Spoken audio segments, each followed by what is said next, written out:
Summer holidays வந்தாச்சு, நம்ம GT Holidays வந்தாச்சு. GT Holidays, South India's #1 travel brand. கார்த்தினா வந்து என்கிட்ட கேட்டாரு, இந்த சீக்வன்ஸை வந்து நம்ம டேல ஷிஃப்ட் பண்ணிடலாமா, டேல ஷிஃப்ட் பண்ணிட்டு இதை மட்டும் ஷூட் பண்ணலாமா அப்படின்னு கேட்டாரு. அப்போ அவர்கிட்ட நைட்ல ஒன்று பிளான் பண்ணி வச்சிருக்கோம், அதை எக்ஸிக்யூட் பண்ணோம்னா சூப்பரா இருக்கும் அப்படின்றது மட்டும் தான் அவர்கிட்ட சொன்னேன். சும்மா டிஸ்கஸ் பண்ணிட்டு இருந்தோம். சூர்யா சாரும் அவரும் பார்த்துட்டு வந்துட்டு இல்ல இதுவே போதும், ஏன்னா அவர் கண்டினியூஸா பெர்ஃபார்ம் பண்ணிட்டு இருக்காரு. பிசிக்கலாவும் ரொம்ப ஸ்ட்ரெயினிங்கான அது பெர்ஃபார்மன்ஸ். பிளஸ் அந்த ஐலாண்ட்லயுமே ஆல்ரெடி எக்ஸிஸ்டிங் ஸ்ட்ரக்சர்ஸ் இருந்துச்சு. அந்த தூக்கு மேடையா இருக்கிற அந்த ஆஹா ஹாஸ்பிட்டல் போட்ட இடம் வந்து அந்த டைம்ல இருந்த நெஜம் தூக்கு மேடை. அந்த இடத்துல பிரிட்டிஷர்ஸ்லாம் உக்காந்துட்டு ஹேங் பண்றதை வேடிக்கை பார்க்குற ஸ்பாட் அது. அந்த ஃபைட் சீக்வன்ஸ், அந்த சீன் முடிச்சுட்டு ஃபைட் ஆரம்பிக்கும் போது பயங்கரமா மழை பெஞ்சிட்டு இருந்துச்சு. உடனே ரெயின்ல ஷூட் பண்ண ஸ்டார்ட் பண்ணிட்டோம். ஒரு 1 hourல மழை நின்றுச்சு. அதுக்கப்புறமா மழை பக்கத்திலே கடல் தண்ணி இதெல்லாம் இருக்கிறதுனால அங்கேருந்தே தண்ணி எடுத்து அந்த வைப்பர் ஐலாண்டுன்னு ஏன் பேர் வச்சாங்கிறதுலாம் அப்புறமா தான் தெரிஞ்சிச்சு. என்னன்னா அங்க ஜென்ரலாவே ரெப்டைல் பாப்புலேஷன் அதிகம். அங்க அதை ஓபன் பண்ணும்போதே ஒரு கிரைட் வந்து நின்றுட்டு இருக்கும் போது அவங்க அப்படியே குதிச்சு ஜென்ரேட்டர் லிட்டரலா ஒரு 9 kV ஜென்ரேட்டர் மேல ஒரு 2 பேர் நின்றுட்டு இருக்காங்க.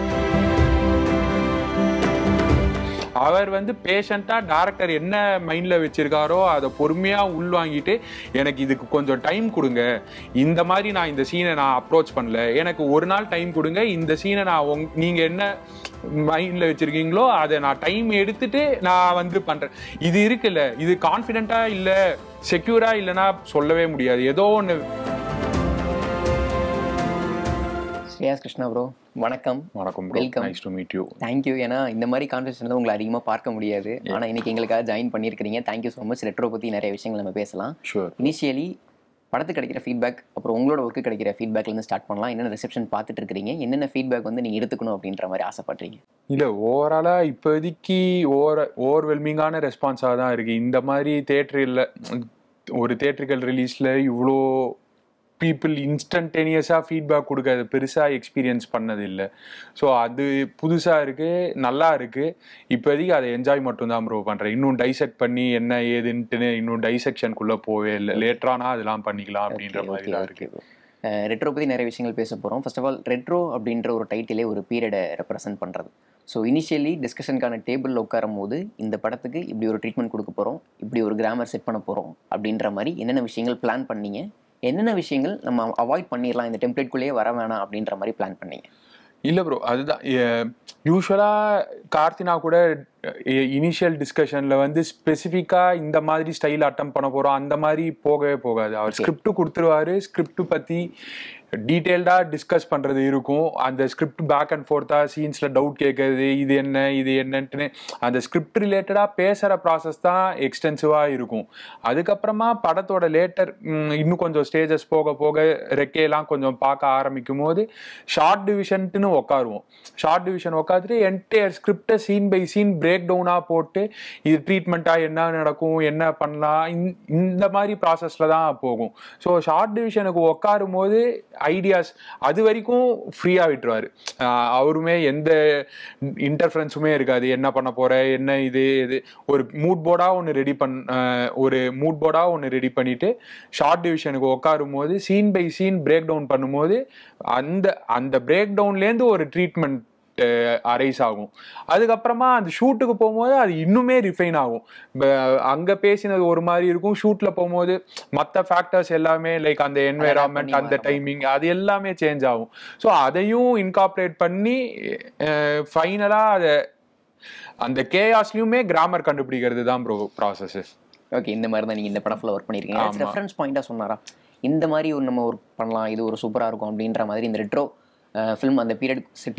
இனிஷியலா என்னன்னா டைட்டில் வந்து ரெட்ரோன்னு கூட ஸ்கிரிப்ட்ல வந்து ரெட்ரோங்கிற டைட்டில் இருக்கவே இருக்காது. ஸோ நாங்க எல்லாருமே அதை பிரேக் டவுன் பண்ணும்போது கேரக்டர்ஸ், ஸ்கிரிப்ட், அந்த ஸ்கிரிப்டுக்கான சீன்ஸ் இப்படிதான் இருக்குமே தவிர இதுக்கு எக்ஸ்ட்ராவா என்ன பண்ணணும், எக்ஸ்ட்ராவா வேற என்ன அந்த மாதிரி ப்ராசஸ்குள்ளேயே போகல bro. Third film with Karthik Subbaraj அவர்கள். இப்போ நாங்கள் என்ன ஒரு விஷயம் நினைக்கிறேன்னா, நீங்கள் ஜில்ஜன் ஜக்கில் ஹேண்டில் பண்ண அந்த ரெட்ரோ ஸ்டைலை வச்சு தான் அவர் உங்களை ரொம்ப அட்மையர் பண்ணாரு அப்படின்ற மாதிரி நாங்கள் நினைக்கிறோம். அது உண்மைதானா? Is it true? இல்லை ப்ரோ, அதுதான் நான் சினிமா ஃபீல்டுக்குள்ள வந்ததுக்கே கார்த்தினாக்கு செம பெரிய அவருக்கு பெரிய இது இருக்கு. ஜில்ஜன் ஜக் பைலட் ஷூட் பண்ணி முடிச்சுட்டு ப்ரொடியூசர்ஸ் கிட்ட பிச் பண்ணிட்டு இருக்கும்போது தீரஜும் சனந்தும் கார்த்தினாவை மீட் பண்ணி பைலட் காமிச்சாரு. அவர் பார்த்துட்டு அவருக்கு ரொம்ப பிடிச்சி போய் என்ன ஹெல்ப் வேணும்னு கேட்கும்போது எங்களுக்கு சித்தார்த் சாரோட மீட்டிங் மட்டும் அரேஞ்ச் பண்ணி கொடுங்க அப்படின்னு தீரஜ் ரிக்வெஸ்ட் பண்ணா. ஸோ அவர் தான் எங்களை வந்து சித்தார்த் சாருக்கு ரெஃபர் பண்ணி விட்டது. சித்தார்த் சார் பைலட் பார்த்துட்டு என்டையர் டெக்னிக்கல் க்ரூவையும் ரிட்டைன் பண்ண சொல்லிட்டாங்க அந்த ப்ராஜெக்ட்ல. ஸோ பஞ்சா எக்கச்சக்க பேர் அந்த ப்ராஜெக்ட்ல டெபியூ ஆனோம். ஸோ ஜில்ஜன் ஜக் முடிஞ்ச கியூப் ஷோலையும் சரி, அவள் முடிச்சுட்டு கியூப் ஷோவும் சரி, எல்லா ஷோக்கும் கார்த்தினாவும் வந்து பார்த்துட்டு கங்க்ராச்சுலேட் பண்ணிட்டு போவார். ஃபைனலாக ராக்கி ஷூட் முடிச்சுட்டு அதோட ட்ரெய்லர் ரெடி ஆகிட்டு அதை பார்த்து தான் என்னை ஜெகமே தந்திரம்க்கு, அந்த ஒர்க்கை பார்த்துட்டு தான் என்னை ஜெகமே தந்திரம்க்கு கூப்பிட்டார் ஒர்க் பண்ணுறதுக்கு. ஜெகமே தந்திரம்க்கு அப்புறம் மகான், இப்போ வந்து ரெட்ரோ அமைஞ்சிருக்குது. ஸோ தொடர்ந்து உங்களுக்கு கூப்பிட்டே இருக்கிறாருல, ஏதோ ஒரு விஷயம் உங்களுக்கு உங்ககிட்ட கண்டிப்பாக அவருக்கு பிடிச்சிருக்கு, ஏதோ ஒரு ஸ்பார்க் பார்த்துருப்பார் அப்படின்ற மாதிரி நம்புறோம். எதுக்காக அட்மையர் உங்களை இந்த அளவுக்கு அட்மையர் பண்ணுற அப்படின்ற ஒரு விஷயம் அவர் சொல்லியிருக்கிறாரு ஓப்பனப்பா? ஜென்ரலாக டிஸ்கஸ் பண்ணும்போது எனக்கு என்னன்னா, அது சினிமேட்டிக்காக அவர் பார்க்குற விதத்தை என்னால் ஈஸியாக அண்டர்ஸ்டாண்ட் பண்ணிக்க முடியும். ஏன்னா ரெண்டு பேருமே மோர் ஆர்லெஸ் ஒரே டைப் ஆஃப் ஃபிலிம்ஸ் கன்சியூம் பண்ணதுலேருந்து, இன்ஃபேக்ட் எங்கள் ரெண்டு பேருக்கிட்டையும் எக்ஸ்டென்சிவான டிஸ்கஷன், எக்ஸ்டென்சிவான டாக் அந்த மாதிரி கூட இருக்காது. ஒர்க் ரிலேட்டடாக என்னென்ன பண்ண போகிறோம், என்னென்ன இது பண்ண போகிறோம், சின்னதாக இன்ஸ்பிரேஷன். ஏன்னா அவர் சொல்ல வரதே என்னால் ரொம்ப ஈஸியாக அண்டர்ஸ்டாண்ட் பண்ணிக்க முடியும். என்னோட லிமிட்டேஷன்ஸையுமே அவர் அண்டர்ஸ்டாண்ட் பண்ணி எனக்கு என்ன வரும், ஏன்னா கம்யூனிகேஷன்லாம் நான் கொஞ்சம் எஃபெக்டிவான கம்யூனிகேட்டர் கிடையாது. ஸோ அந்த லிமிட்டேஷன்ஸ்லாம் அவர் அண்டர்ஸ்டாண்ட் பண்ணிட்டு என்ன மாதிரி கொடுத்தா இவங்கிட்டேருந்து ஒர்க்கை எக்ஸ்ட்ராக்ட் பண்ணிக்க முடியுங்கிறது அவருக்கு தெரியும். ஸோ இந்த மியூச்சுவல் அண்டர்ஸ்டாண்டிங் இருக்கிறதுனால ரொம்ப எஃபெக்டிவா போகுது ப்ரோ ஃபிலிம் மேக்கிங்கா. ஷூட் முடிஞ்சது அப்படின்ற மாதிரி நான் ஸ்டாப் ஷூட் முடிக்க முடியாது, பட் முடிச்சிட்டோம் அப்படின்ற மாதிரி பெருமையாவே இந்த விஷயத்தை வந்து கார்த்திக் சுப்ராஜ் அவர்கள் சொல்லி இருந்தாரு. எவ்வளவு பரபரப்பா போச்சு அந்த 84 days. இப்போ நினைச்சு பார்த்தா அந்த 84 days எப்படி இருக்கு? இல்ல ப்ரோ, அது சூப்பர் ஹெக்டிக் டேஸ் தான். பிளஸ் நேச்சரும் ஒரு மாதிரி it wasn't in our favor all the time. மான்சூன்ல ஷூட் பண்ணிட்டு இருந்தோம், வைல்ட் அனிமல்ஸ், ரெப்டைல்ஸ் எல்லாமே இருந்துச்சு. ஸோ இதெல்லாம் தாண்டி அந்த ஸ்பெசிஃபைட் டைம்குள்ள ஷூட் பண்ணி முடிக்கணுங்கிறதா அது அவரோட டிட்டர்மினேஷன். இதுதான் அவருக்கு பண்ண பிடிக்குங்கிறது எனக்கு தெரியும். ஸோ இதுக்கு பண்றதுக்கு டீமா நாங்க எல்லாரும் சேர்ந்து என்ன ஒர்க் பண்ணணும் அப்படிங்கிறது தான். ஸோ இந்த 84 டேஸ்ல இந்த ஸ்கேல் ஆஃப் ப்ராஜெக்டை முடிஞ்சுன்னா டெஃபினட்டா அது டீம் சப்போர்ட் இல்லாம இருக்க முடியாது. என்னோட அசோசியேட்ஸ், அசிஸ்டன்ட்ஸ், என் கேஃபர் கோபால்னா எல்லாருமே ஒரு மாதிரி சம சிங்க்ல இருந்து அவங்களுக்குமே ஸ்டோரி என்ன ஏது எல்லாரையுமே இன்வால்வ் பண்ணி எல்லாருக்குமே அதான் ப்ரோ, அது ஒரு மாதிரி ஒரு பர்டிகுலர் டைமுக்கு அப்புறம் என்ஜாய் பண்ணி ஒர்க் பண்ண ஆரம்பிச்சிட்டாங்க. அந்த மாதிரி ஒர்க் பண்ணும்போது செம ஃபாஸ்டா செம ரேப்பிடா ஒரு வாரத்துக்கு அப்புறமா வரப்போற ஷூட்டுக்கு ஒரு 3-4 நாள் முன்னாடியே ப்ரீலைட் பண்ணி வச்சுட்டு, ஏன்னா ஒரே லொகேஷன் அந்தமான்ல ஒரே இதுங்கிறதுனால 3-4 டேஸ் முன்னாடியே ப்ரீலைட் பண்ணிட்டு பண்றது. இந்த மாதிரி சின்னதா என்னென்ன ஒர்க்லாம் முன்னாடியே நம்ம பண்ணி வச்சுட்டோம்னா ஷூட் அந்த ஆக்சுவல் டே ஆஃப் ஷூட் போது ஸ்மூத்தா ஈஸப்பா எந்த வித ஹிக்கப்ஸும் இல்லாம போனோமோ அந்த ஒர்க்கை எஃபெக்டிவா பண்ணிட்டு இருந்தோம். ஓகே ஷார்ட்ஸ் பற்றி நிறைய விஷயங்கள் பேசலாம். இப்போ 17 மினிட்ஸ் அந்த சிங்கிள் ஷாட்டுக்கு பயங்கரமான ரிசெப்ஷன் கிடச்சிட்டு இருக்குது. பிஃபோர் தட் இன்னொரு முக்கியமான ஷாட் பற்றி பேசியாங்க, அந்த வாரணாசியில் எடுத்த அந்த ஷாட் பற்றி. அந்த காமிக் நாங்கள் படிக்கும்போது நாங்கள் ஒரு விஷயம் கேள்விப்பட்டோம், வித் ஹெல்ப் ஆஃப் அகல் விளக்க வச்சு நீங்கள் அந்த ஷாட் யூஸ் எடுத்தீங்க அப்படின்ற மாதிரி கேள்விப்பட்டோம். ஒரு நரேட்டிவாக அங்கே என்ன விஷயம் நடந்துச்சு அப்படின்றது சொன்னீங்கன்னா ரொம்ப சூப்பராக இருக்கும் அப்படின்னு. இல்லை ப்ரோ, அது actually major portions of the shoot எல்லாமே ஓவர். வாரணாசி வந்து சப்போஸ்ட்லி ஒரு சில் டே ஆஃப் ஷூட் போகிறோம், ஒரு 2 சீக்வன்ஸ் ஷூட் பண்ணிட்டு ரிட்டர்ன் ஆகிறோம். இது இவ்வளோதான் பிளான். ஒரே நாள் ஷூட் 9 to 6 கால் ஷீட்டாக தான் இருந்துச்சு. ப்ரீவியஸ் டே ரெக்கே போகும்போது அந்த லொகேஷன்லயே கேஞ்சஸ் பக்கத்துல நல்லா இருந்துச்சுன்னு ரொம்ப நேரமா அங்க உட்காந்துட்டு இருந்தோம். ஆர்ட் டைரக்டர் எல்லாருமே உட்காந்துட்டு இருந்தாங்க. பேசிட்டு இருக்கும்போது லைக் திடீர்னு என்னென்னலாம் தெரியல, இன்ஸ்டிங்டிவா ஆர்ட் டைரக்டர் கிட்ட ஆனா நாளைக்கு கொஞ்சம் அகல் விளக்கு மட்டும் ஒரு 200-300 எடுத்துட்டு வந்துருங்க. எந்த பிளானிங்குமே இல்லை. ஏன்னா ஷெட்யூல் படி அது 9 to 6 குட்டி குட்டி சீன் தான். அந்த எங்கேஜ் பாரி ருக்மணி அவங்களோட சீனு, அதுக்கப்புறமா இவங்களோட இப்போ இருக்கிற கரண்ட் சீன், இந்த 2 சீன் மட்டும் தான் ஷூட் பண்ணோம். எப்படி இருந்தாலும் 6 முடிஞ்சிரும்ட்டு தான் இருந்துச்சு. இன்ஸ்டிங்டிவா ஷூட் லைக் ப்ரீவியஸ் டே சும்மா இருக்கும்போது ஆர்ட் டைரக்டர் மாயப்பாண்டியனா கிட்ட ஆனா ஒரு 200-300 அகல் விளக்கு மட்டும் வச்சுக்கோங்க எதுக்கும் சேஃப்டிக்கு அப்படின்னு சொன்னது. அடுத்த நாள் ஷூட் பண்ணிட்டு இருக்கும்போது ஒரே ஒரு ஃப்ரீக் ஆக்சிடென்ட்னால கொஞ்சம் டிலே ஆச்சு ஷூட்டு. பிளஸ் அது ஒரு மத்தியானத்துக்குள்ள எடுத்து முடிக்க வேண்டிய சீனே ஈவினிங் ஆயிடுச்சு. ஸோ இவங்க சீன் ஷூட் பண்ணும்போது ஆரம்பிக்கும் போதே டைம் 5:45 கிட்ட வந்துருச்சு. ஒரு 7 o'clock வரைக்கும் ஷூட் பண்ணலாம் அப்படிங்கிற அந்த டைம் தான் இருந்துச்சு. அந்த டைம்ல வெறும் அதை நைட்டா ட்ரீட் பண்ணா ஒரு மாதிரி பிளாண்டா இருக்குமே அப்படிங்கிறதுக்காக அகல் விளக்கு சொன்னது ஒருவேளை இதுக்காக தான் நம்ம நேத்திக்கு சொல்லியிருக்கோம் அப்படிங்கிற மாதிரி ஃபார்ம் ஆச்சு. ஆமா ப்ரோ, அது இன்ஸ்டிங்டிவா அந்த மாதிரி ஏகப்பட்ட விஷயம் இன்ஸ்டிங்டிவா உள்ள தோணும். அதை கரெக்டா கம்யூனிகேட் பண்ணியாச்சுனாலே ஒர்க் பாதி ஓவர். ஓகே, இந்த விஷயம் தான் அங்க நடந்துச்சு. இந்த மாதிரி ஒரு சீனுக்கு ஸ்பெஷலான லைட்டிங் யூஸ் பண்ண அனுபவம் இருக்கா ரெட்ரோக்காக? ஸ்பெஷலான லைட்டிங் இல்ல ப்ரோ, ட்ரை பண்ணி பார்க்கலாம், புதுசா இருக்கும். இப்போ அந்த மாதிரி ஸ்பெசிஃபிக்கா எனக்கு கிளைமேக்ஸோட ஒர்க் எனக்கு ஏன்னா அது எனக்கு ரொம்ப பிடிக்கும் ப்ரோ. அந்த தேர் சீக்வன்ஸ்ல இது பண்ணிட்டு இருக்கும்போது ஏன்னா அது ஐடியேஷனா நிறைய போயிட்டே இருந்துச்சு. பிளஸ் நைட் டைம்ல அவ்வளோ ஜூனியர் ஆர்டிஸ்ட் வச்சு ஷூட் பண்ணணுமா இந்த மாதிரி லொகேஷன்ல இந்த மாதிரிலாம் போயிட்டு இருந்துச்சு. அப்ப கார்த்தினா வந்து என்கிட்ட கேட்டாரு, இந்த சீக்வன்ஸை வந்து நம்ம டேல ஷிஃப்ட் பண்ணிடலாமா, டேல ஷிஃப்ட் பண்ணிட்டு இதை மட்டும் ஷூட் பண்ணலாமா அப்படின்னு கேட்டாரு. நான் அப்ப அவர்கிட்ட நைட்ல ஒண்ணு பிளான் பண்ணி வச்சிருக்கோம், அது எக்ஸிக்யூட் பண்ணோம்னா சூப்பரா இருக்கும் அப்படின்றது மட்டும் தான் அவர்கிட்ட சொன்னேன்.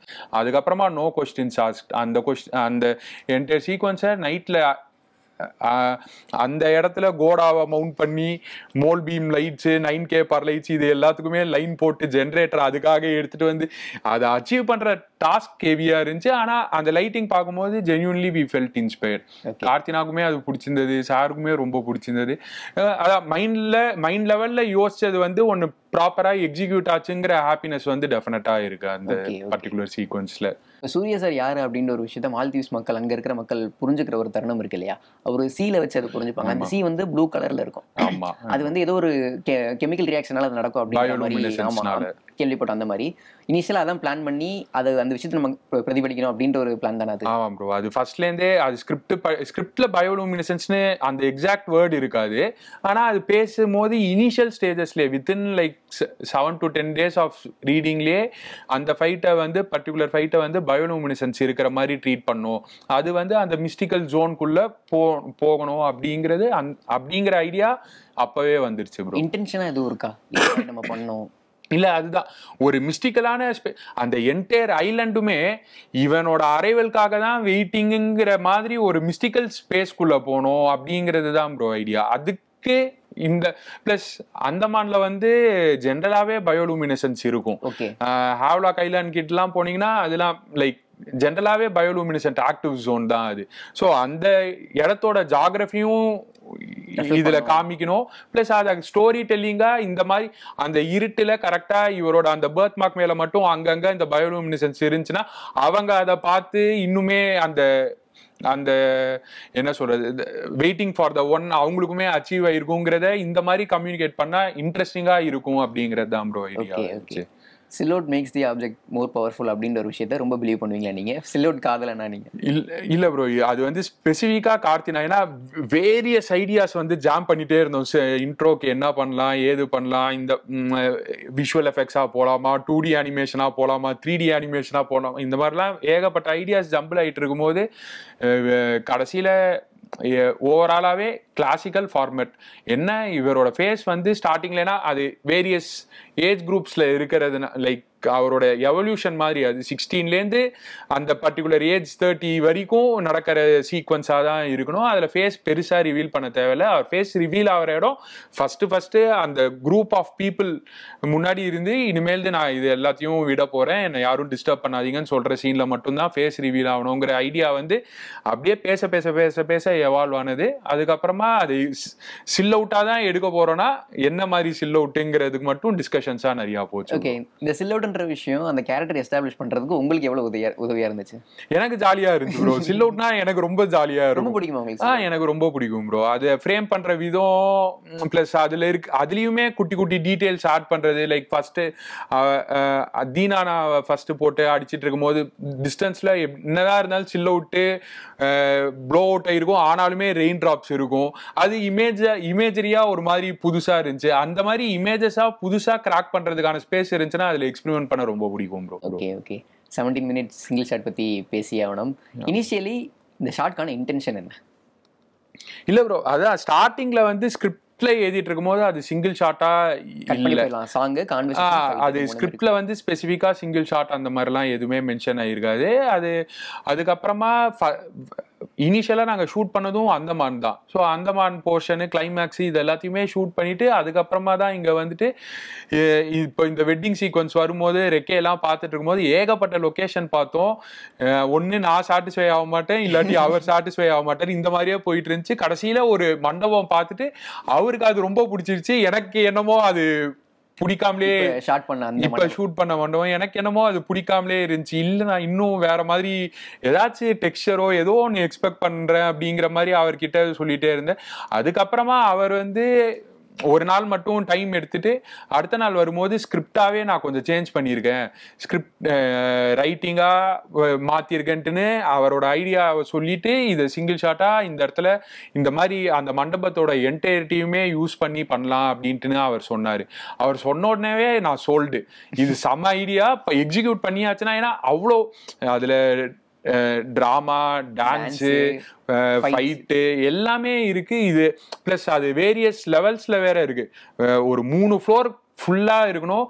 பிளஸ் இன்னொன்னு என்னன்னா ஸ்டிச் எங்கேயுமே பண்ணிட வேணாம், எந்த இடத்துலயுமே ஸ்டிச்சிங் மட்டும் பண்ண வேணாம், ஸ்டிச்சிங் பண்ணாம இதை அட்டம் பண்ணுவோம். ரியல் டைமா பாரியோட மைண்ட் செட்ல ஒரு 15 மினிட்ஸுக்கு அவன் கூடவே இருப்போம். அது இருக்கும்போது தான் அந்த எமோஷனல் ஹை வந்து இன்னுமே அதிகமா இருக்கும். ஏன்னா அது வரைக்கும் எல்லாமே நிறைய கட்ஸ்லயே தான் போயிட்டு இருக்கும், அவர் லைஃப் ஃபுல்த்தையுமே காமிச்சிட்டு இருக்கும். இதுக்கப்புறமாவும் கட்ஸ் தான் போகுது. ஒரு 15 மினிட்ஸ் வெறும் பாரியோட மைண்ட் ஸ்பேஸ்ல மட்டும் இருந்து அவன் கூட மட்டும் டிராவல் பண்ணி அதுலேருந்து அந்த எமோஷனை புல் பண்ணலாம் அப்படிங்கிறது தான் ப்ரோ இதுவா இருக்கு. ஏதாச்சும் மொமெண்ட்ல ஃப்ரஸ்ட்ரேட் ஆகி உட்காந்தீங்களா, இன்னும் இவ்வளவுதானே நம்ம இவ்வளவு நேரம் ட்ரை பண்ணமே அமையலையா அப்படின்ற மாதிரி சிங்கிள் ஷாட் ஷூட் பண்ணும்போது? இல்ல ப்ரோ, ஃப்ரஸ்ட்ரேட் ஆகிலாம் இது அந்த மாதிரிலாம் இல்லை. ஏன்னா அது சேலஞ்ச் தான். எல்லாருமே எக்ஸைட்டட் ஆகுங்க, டீம்ல இருக்கிற எல்லாருமே. என்னோட கேஃபர், கோபால்னா, நவீன், ஹயா, சுந்தர், ட்ரிபிள் கே 10 பேர் இருந்தாங்க ப்ரோ டீம்ல. கீர்த்தி, பிரின்ஸ், ஆகாஷ், ரவி, அரவிந்த் எல்லாருக்குமே ஒர்க்கு ஸ்பெசிஃபிக்கா பிரிஞ்சிரும். இது இல்லாம டைரக்ஷன் டீம் இருக்கும், இது இல்லாம மாஸ்டரோட கோரியோகிராஃபர் டீம் இருக்கும், இது இல்லாம கீழே ஸ்டண்ட் டீம் ரெடியா இருக்கும். ஸோ இந்த எல்லா நம்ம ஒரு இடத்துல ஃப்ரஸ்ட்ரேட் ஆகிட்டு இருக்கும்போது இன்னொரு டிபார்ட்மெண்ட் வந்து வேற எதையாச்சும் கிராக் பண்ணிட்டு இருப்பாங்க. ஸோ அதுல எக்ஸைட் ஆகும். அங்க போயிட்டு திடீர்னு அவங்க கூட டிராவல் பண்ணிட்டு இருக்கும்போது ஐடியா இங்க ஓப்பன் அப் ஆயிடும். ஸோ இந்த மாதிரி அந்த எனர்ஜியாவே ஒரு 3 டேஸ்க்கு வந்து செம ஹை எனர்ஜியா இருந்துச்சு. எல்லாருமே இந்த மாதிரி ஒரு சீக்வன்ஸ் அட்டம் பண்றோன்னே எல்லாருமே அவ்வளோ எக்ஸைட் ஆயிட்டாங்க. உள்ளே இருந்து எல்லா டெக்னீஷியன்ஸுமே அவங்களோட ஃபுல் எஃபர்ட் போட்டாங்க. ஒரு சின்ன விஷயம், ஏன்னா 3 மாடிக்கு வந்து சிக்னல் கட் ஆகாம மானிட்டர் ஃபீட் வரணும். ஃபோக்கஸ் புல்லர் ரவீனா அவர் வந்து கண்டினியூஸா கேமரா பின்னாடியே போனோம். இந்த மாதிரி ஏகப்பட்ட டெக்னிக்கலாவே ஏகப்பட்ட சேலஞ்சஸ் இருந்துச்சு. எந்த இடத்துல வச்சா அந்த சிக்னல் ரிசீவர் வந்து கட் ஆகாம இருக்கணும். இது வந்து கிராக் பண்ணது வந்து சந்தோஷ் நாராயணன் தான். அவரோட எக்ஸ்பீரியன்ஸ் வந்து லைக் மியூசிக் பண்றதுக்கு முன்னாடி ரூட்டருக்குலாம் வயர்லெஸ் நெட்வொர்க்ஸ்க்குலாம் இது பண்றது. ஸோ அவரோட இன்புட் கொடுத்தாரு. இந்த இடத்துல வச்சனா எந்த இடத்துலையுமே சிக்னல் காட்ட லீஸ்ட் இன்டர்ஃபரன்ஸ் இங்க தான் இருக்கும் அப்படின்ட்டு அவர் சொன்ன. எல்லாரும் உள்ள வந்து அவங்கவுங்களோட ஐடியா. மிமிக் ஆப்ரேட் பண்ணது நவீன் தான் மிமிக் ஆப்ரேட் பண்ணா. ஹயா வந்து ஜூம் ஆப்ரேட் பண்ணுவா. கீர்த்தி வந்து அந்த மேல் ஃப்ளோருக்கு போகும்போது கீர்த்தி இது பண்ணுவா. அதுக்கப்புறமா கேமரா அந்த ஜோஜுவை ஃபாலோ பண்ணிட்டு மேலேருந்து கீழே இறங்கும் போது அரவிந்த்ன்ற அவன் வந்து கேமராவை வாங்குவான். அதுக்கப்புறமா திருப்பி கிச்சனுக்கு போகும்போது ரெண்டாவது கிம்பல் ஆப்ரேட்டர் வந்து மொத்தமா 2 பேர் ப்ரோ. விஜய்னாவும் பாலாவும் கிம்பல் ஆப்ரேட்டர், மணினா வந்து அசிஸ்டன்ட். கீழே வந்து ரெண்டாவது கிம்பல் ஆப்ரேட்டர் இருப்பார் ஸ்டன்ட் சீக்வன்ஸுக்கு. அவர் முடிச்சுட்டு கிரேன்ல வந்து ரவிங்கிற அசோசியேட் வந்து கேமரா வாங்கிட்டு அங்கேருந்து மேலே வரும். மேலே வர டைம்ல அந்த ஃபர்ஸ்ட் ஷூட் பண்ணிட்டு இருந்த கிம்பல் ஆப்ரேட்டர் வந்து ரெடியா வெயிட் பண்ணிட்டு இருப்பாரு. ஃபாலோ பண்ணிட்டு கடைசியா அந்த சீக்வன்ஸ் கம்ப்ளீட் பண்ணும். அது ஒரு மாதிரி ஒரு செமையான ஒரு உள்ளியுமே கோரியோகிராஃபி இருக்கு, பிஹைண்ட் த சீன்ஸ்லயுமே ஒரு சம பெரிய கோரியோகிராஃபி இருக்கு. எவ்வளவு ட்ரைக்கு அப்புறம் அதை சாத்தியப்படுத்திட்டீங்க? அதான் மொத்தமா 3 நாள் அது பிளான் பண்ணது. ஃபர்ஸ்ட் டே ஃபுல்லா ரிஹர்சல், செகண்ட் டே வந்து ஸ்டண்ட் வரைக்கும் ரிஹர்சல் பார்த்துட்டு செகண்ட் டே வந்து அட்டம் பண்ணோம் ஃபர்ஸ்ட் டேக் மட்டும். அது ஒரு 50% ஓகே டேக்குங்கிற மாதிரி இருந்துச்சு. அதுக்கப்புறமா செகண்ட் டேலையுமே வேரியஸ் குட்டி குட்டியா பாதிலேயே கட் ஆன மாதிரி ஒரு 3-4 டேக் இருக்கு. ஆனா ஃபுல்லா கம்ப்ளீட் பண்ணது 2 டேக். அதுல அந்த செகண்ட் டேக் வந்து ஓகே. முடிச்சோடனே கண்டிப்பா வி வாண்ட் மாரா அப்படின்ற ஒரு ஃபீல் கொடுத்துருக்கோம். சூர்யா சாரும் கார்த்திக் சுப்ராஜ் அவர்களும் என்ன சொன்னாங்க முடிச்சோடனே? அவங்க 2 பேரும் செம ஹாப்பி. என்னன்னா ஒரு வாட்டியும் ஷார்ட் பார்த்துட்டு 15 மினிட்ஸ் அந்த ஷார்ட் 17 மினிட்ஸ் அந்த ஷார்ட்டை திருப்பி பார்க்கணும். ஸோ 17 மினிட்ஸுக்கு என்டையர் செட்டுமே சைலண்டா தான் இருந்தாகணும். என்ன நடக்குது பார்த்து முடிச்சுட்டு என்ன சொல்லுவாங்களா. அந்த ஃபைனல் ஷாட்லயுமே ஒரு 2-3 குட்டி குட்டி ஹிக்கப்ஸ் இருந்துச்சு. ஏன்னா ஒரு கிச்சன்ல வந்துட்டு சூர்யா சாருக்கும் ஜோஜு சாருக்கும் பேன் ஆகும்ல ஒரு ஷாட். அந்த இடத்துல எங்களுக்கு சிக்னல் கட் ஆயிடுச்சு. டைரக்டருக்கு வந்து ஃபீட் வரல. ஸோ ஆனா மிமிக் ஆப்ரேட் பண்ற இடத்துல ஃபீட் வந்துட்டு தான் இருந்துச்சு. ஸோ அந்த இடத்துல இன்ஸ்ட்ரக்ஷன்ஸ் கிளியரா பேன் எந்த இடத்துல பண்ணணும் ஏது பண்ணணும் இதெல்லாம் நவீனுக்கு அந்த இது போகவே இல்லை. அவன் ஒரு பாயிண்ட்ல இந்த இடத்துல ஏதோ நடந்திருக்குன்ட்டு அவன் ஃபீல் பண்ணிட்டு இந்த இடத்துல டைலாக் பேசி முடிச்சுட்டாங்க, ஸோ இங்க பேன் பண்ணலாம் திருப்பி இங்க பேன் பண்ணலான்ட்டு அவன் வந்து பிளைண்டா பண்ணிட்டு இருக்கிற டைம்ல நாங்க மானிட்டர் இருந்த இடத்துல இருந்து மிமிக் இருக்கிற இடத்துக்கு நானு கார்த்தினாலாம் உடனே ஷிஃப்ட் ஆகி அதுக்கப்புறமா ஷார்ட்டை கம்ப்ளீட் பண்ணோம்.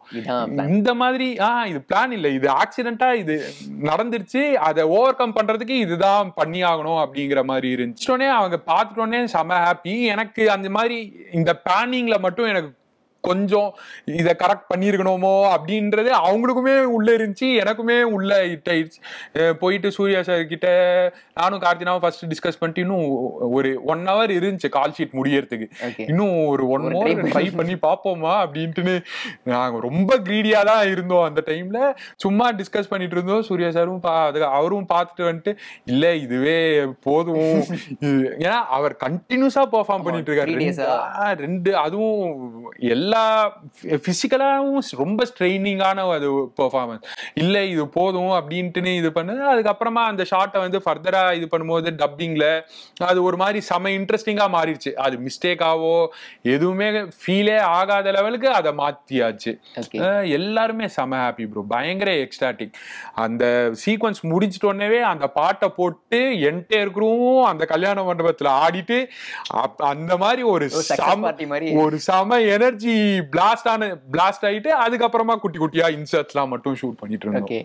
டெரைன் பத்தி பேசியாகணும். டெரைனுக்கு அடாப்ட் ஆகிறதுன்ற ஒரு விஷயம் இருக்குல்ல. இப்ப மால்தீவ்ஸ் நீங்க போறீங்க, ஊட்டிக்கு நீங்க போறீங்க, அந்தமான் போறீங்க, ஊட்டி போறீங்க. நீங்க போற இடத்துக்கு எல்லாமே மழையை உங்களை பின்தொடர்ந்து வந்துச்சு அப்படின்ற மாதிரி கேள்விப்பட்டோம். எவ்வளவு சேலஞ்சா இருந்துச்சு அந்த டெரைன் அதுக்கு அடாப்ட் ஆகுறது? அதான் ப்ரோ பீக் மான்சூன் டைம் தான். 2-3 ஆப்ஷன் இருந்துச்சு. சிங்கப்பூர்ல தாய்லாந்துல ஷூட் பண்ணலாமான்ட்டு. ஆனா அந்தமான் வந்து எஸ்பெஷலி பர்டிகுலரா நாங்க ஷூட் பண்ண வைப்பர் ஐலாண்ட் பின்னாடியுமே ஒரு செம ஹிஸ்டரி இருந்துச்சு.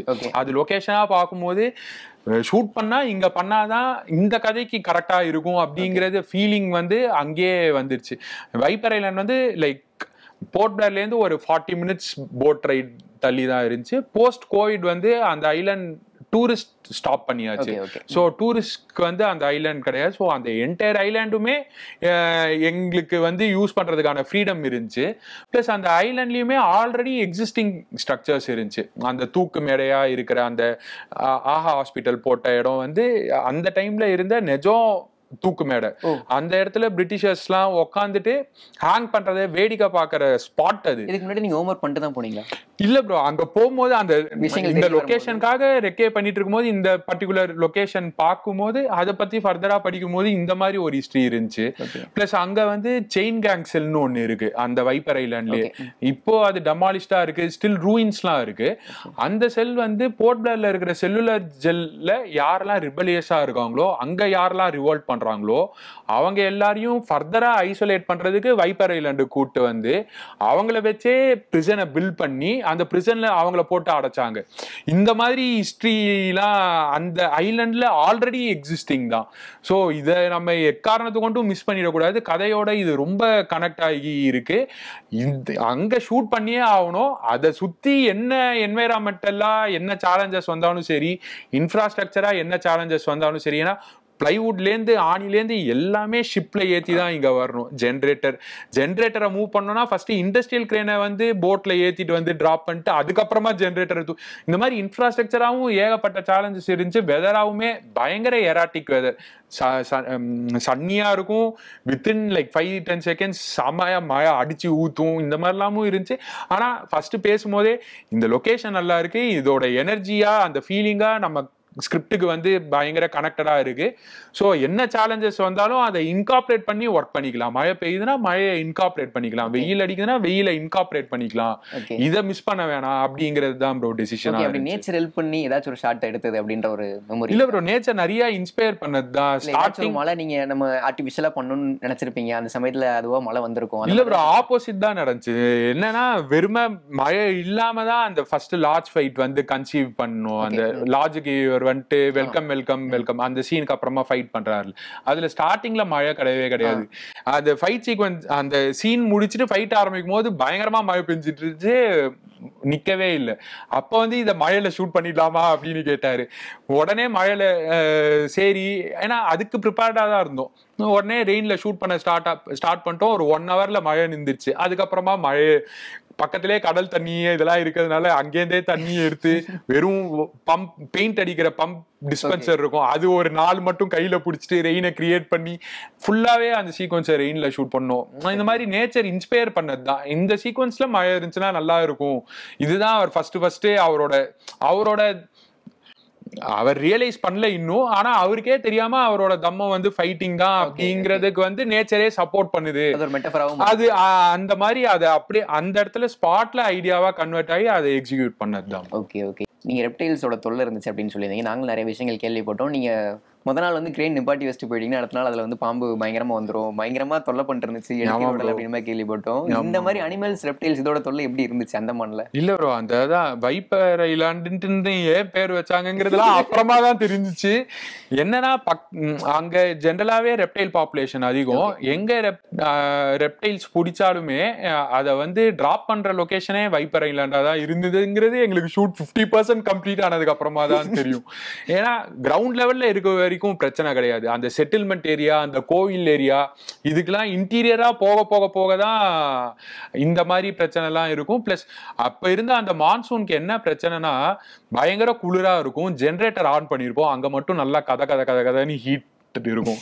ஸோ எல்லா பாம்பு வந்துச்சுன்னா அப்படியே அந்த ஹீட்டுக்கு ஜெனரேட்டர் பக்கத்துல வந்து அது பாட்டுக்கு படுத்துட்டு இருக்கும். இது நைட் டைம்லலாம் ஒரு வாட்டி ஷூட் பண்ணும்போது லைக் ஜென்ரேட்டர் லைன் கட் ஆகி அதை வந்து லைட் ஆஃபீஸர்ஸ் போயிட்டு கரெக்ட் பண்றேன்ட்டுன்னு போய் அங்க அதை ஓபன் பண்ணும்போதே ஒரு கிரைட் வந்து நின்றுட்டு இருக்கும் போது அவங்க அப்படியே குதிச்சு ஜென்ரேட்டர் லிட்டரலா ஒரு 9 kV ஜென்ரேட்டர் மேல ஒரு 2 பேர் நின்றுட்டு இருக்காங்க, நவுறக்கூடாதுன்ட்டு. அதுக்கப்புறமா ஆனா பக்கத்திலே சேஃப்டிக்கு ஸ்னேக் கேச்சர்ஸ் இவங்க எல்லாருமே இருந்தாங்க.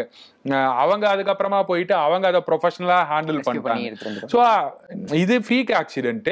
ஆனா ஜென்ரலாவே இப்போ ஒரு லொகேஷனுக்கு போறோம் அப்படின்னா ஃபர்ஸ்ட் அவங்க போயிட்டு அந்த என்டையர் லொகேஷனை அவங்க பார்த்துட்டு இல்ல இப்போதைக்கு சேஃப் தான், எதுவும் பிரச்சனை இல்லை அப்படின்னு சொன்னதுக்கு அப்புறமா தான் கேஸ்ட் க்ரூ எல்லாருமே உள்ள போகும். இந்த ப்ரிகாஷன்ஸ் ஃபாலோ பண்ணல. ஆனா ஒரு ரெண்டு மூணு ஃப்ரீக் ஆக்சிடென்ட்ஸ் கன்ஃபார்மா இருந்துச்சு. ஓகே. ஆனா நத்திங் டேஞ்சரஸ் காட்ஸ் கிரேஸ்ல. ஓகே. இந்த ஒன் பத்தி பேசியாகணும். உங்களோட வியூ ஃபைண்டர்ல அவரை நீங்க பார்க்கும்போது எந்தாச்சும் ஒரு காட்சியில நீங்க அஸ்டோண்ட் ஆகி ப்ரோ நான் எப்பவுமே ஸ்டார்டிங்ல இருந்தே அஸ்டோண்ட் தான். அவர் கூட வந்து சொல்லுவாரு அப்பப்போ, ஸ்ரேஷ் நீங்க ஏதாச்சும் கரெக்ஷன்ஸ் சின் டவுனு சின்ன இதெல்லாம் ஏதாச்சும் இருந்துச்சுன்னா என்கிட்ட சொல்லுங்க, சொல்லாம இருக்க. எனக்கு அந்த மாதிரிலாம் எதுவுமே ஃபீல் ஆகாது. எப்படி பார்த்தாலும் எந்த ஆங்கிள் வச்சாலும் நல்லாதான் இருக்காரு. அவர் கண்ணுக்கு ஃப்ரேம் பண்றது எனக்கு ரொம்ப பிடிச்சிருந்தது. ரொம்ப என்ஜாய் பண்ணி டெக்னிக்கலாவும் அவர் சூப்பர் ஸ்ட்ராங். அவர்கிட்ட ரொம்ப எக்ஸ்பிளைன் பண்ணும். அதெல்லாம் அவர் கேமரா லென்சிங் இதெல்லாம் பார்த்தாலே ஓகே என்ன ஏதுங்கிற ஒரு ஃபுல் ஃப்ரீடமும் ஒரு கம்ப்ளீட் ட்ரஸ்ட்டுமே இருந்துச்சு. அது எனக்கு வந்து அதான் அந்த ரெஸ்பான்சிபிலிட்டியை கேரி அவுட் பண்ற சேலஞ்ச் வந்து எனக்கு ரொம்ப பிடிச்சிருந்தது. அவரோட பெர்ஃபார்மன்ஸா எனக்கு எல்லா சீன்லயுமே பிடிக்கும் ப்ரோ. ஆனா அவர்கிட்ட மோஸ்ட் என்ன சொல்றது ஒரு செமையான குவாலிட்டி என்னன்னா, ஒன்னு அவர் டைரக்டர் எக்ஸ்பெக்ட் பண்றதும் அவர் மைண்ட்ல வச்சிருக்கிறதும் ரெண்டுமே ஜாயின் ஆகாத போது அவர் வந்து பேஷண்டா டைரக்டர் என்ன மைண்ட்ல வச்சிருக்காரோ அதை பொறுமையா உள்வாங்கிட்டு, எனக்கு இதுக்கு கொஞ்சம் டைம் கொடுங்க, இந்த மாதிரி நான் இந்த சீனை நான் அப்ரோச் பண்ணல, எனக்கு ஒரு நாள் டைம் கொடுங்க, இந்த சீனை நான் நீங்க என்ன மைண்ட்ல வச்சிருக்கீங்களோ அதை நான் டைம் எடுத்துட்டு நான் வந்து பண்றேன். இது இருக்குல்ல, இது கான்ஃபிடென்ட்டா இல்ல செக்யூரா இல்லைன்னா சொல்லவே முடியாது. ஏதோ ஒன்று வந்துட்டோம் வேலையை முடிச்சிட்டோம் போயிட்டோம் அப்படின்ற இதுக்கு அந்த வேலைக்கு வந்து அவ்வளோ சின்சியாரிட்டியும் அவ்வளோ பேஷனும் அந்த மொமெண்ட்டுக்கு அவ்வளோ ட்ரூத்ஃபுல்லாக இருக்கணும்னு நினைக்கிறதுனால தான் மற்ற எந்த யார் என்ன சொல்லுவாங்க எதுக்கு இருப்பாங்க அதை பற்றி வரி இல்லாமல் அந்த மொமெண்ட்டுக்கு ட்ரூத்ஃபுல்லாக இருக்கணும், அதுக்கு எனக்கு டைம் வேணும்ட்டுன்னு கான்ஃபிடென்ட்டாக கேட்டார்ல. எனக்கு அது பயங்கர இன்ஸ்பைரிங்காக இருந்துச்சு. எனக்கு அது லைஃப் லாங் எந்த இடத்துலையுமே யாரோ மற்றவங்க எல்லாருமே ஹரி பண்ணுறாங்க இது பண்ணுறாங்க, நமக்கு ஒரு விஷயம் பண்ணணும் அது பண்ணா ட்ரூத்ஃபுல்லா இருக்கும் அப்படின்னு இருந்துச்சுன்னா அதுக்கான ஸ்டாண்டை நம்ம தான் எடுத்தாகணும், வேற யாரும் அது எடுக்க மாட்டாங்கிற லெசன் வந்து அவரை பார்த்து ரொம்ப க்ளோஸ் குவார்ட்டர்ல எக்ஸ்பீரியன்ஸ் பண்ணதே எனக்கு ரொம்ப பிடிச்சிருந்தது ப்ரோ. ஓகே. பெர்ஃபார்மன்ஸா எனக்கு எல்லாமே பிடிச்சிருந்தது ப்ரோ. எனக்கு ரொம்ப என்ஜாய் பண்ணி தான் நான் ஷூட் பண்ணேன். ரெட்ரோ பத்தி நிறைய விஷயங்கள் பேசியாச்சு. இதுக்கு முன்னாடி உங்களோட லவரோட ஒர்க்குமே நிறைய பேருக்கு ரொம்ப ஃபேவரட் அப்படின்னு சொல்லலாம். இப்போ லவர் மாதிரியான எமோஷன்ஸ் டெப்தா இருக்கிற படங்கள்ல நீங்க ஒர்க் பண்றீங்க, ரெட்ரோ மாதிரியான ஆக்ஷன் படங்கள்லயுமே நீங்க ஒர்க் பண்றீங்க. எப்படி அடாப்ட் ஆகுறீங்க இந்த ஜானருக்கு? இல்ல ப்ரோ அதுதான் எனக்குன்னு ஒரு லாங்குவேஜ் கிராமர்னு இருக்கும் இல்லையா, சோ எப்படி டக்குன்னு அடாப்ட் ஆகிற அந்த ஒரு விஷயம்? இல்ல ப்ரோ அதான் எனக்குன்னு ஸ்பெசிஃபிக்கா எதுவும் ஸ்டைலு கிராமரு இந்த மாதிரி ஷார்ட்ஸ் எக்ஸிக்யூட் பண்ணணும் அப்படிங்கிற ஒரு ஹோல்ட் இல்லாததுனால தான் என்னால் இதெல்லாம் பண்ண முடியுது. வெறும் ஸ்கிரிப்டுக்கு என்ன தேவை, அந்த டைரக்டரோட விஷன் என்ன, அதுக்கு என்ன நம்ம பண்ண போறோம், இந்த மாதிரி சிம்பிளிஃபைடா என்னோட ப்ராசஸை வச்சுக்கிறதுனால தான் என்னால் லைக் மற்ற எந்த ஃபேக்டர்ஸும் டிஸ்டர்ப் ஆகாம ஸ்கிரிப்டை மட்டும் ஃபோக்கஸாக வச்சுட்டு ஒர்க் பண்ண முடியுது. Okay bro, thank you so much. உங்க நேரத்துக்கும் உங்க பொறுமைக்கும் அழகான பதில் கொடுத்தீங்க. Thank you so much. Thank you bro, pleasure talking to you. Summer holidays வந்தாச்சு, நம்ம ஜிடி ஹாலிடேஸும் வந்தாச்சு. GT holidays, south India's number 1 travel brand.